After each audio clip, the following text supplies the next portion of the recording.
You know, what's the thing about drugs? Well, it stimulates the pleasure part of the brain.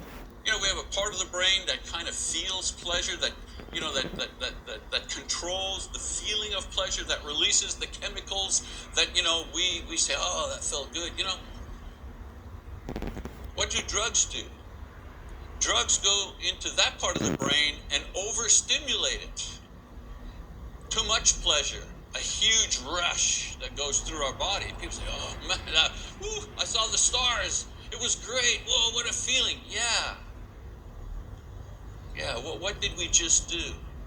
We broke the barrier that God placed for pleasure. Pleasure is legitimate pleasure, has its place, but there's a barrier there. And when we go beyond that barrier, then the feeling of pleasure becomes a craving.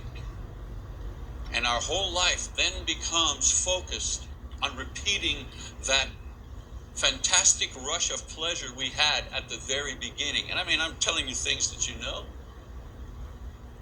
We know about drugs and things like that. We know that, once you go past that barrier, you want to go back again. But then it becomes, a law of diminishing return. You try to go back and get that initial rush and it doesn't happen, and eventually you're just taking the drugs, to stop the pain. But it's the same for all addictive things. Pornography.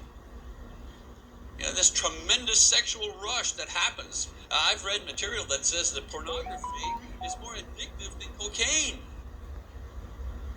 because it releases such a rush through the system of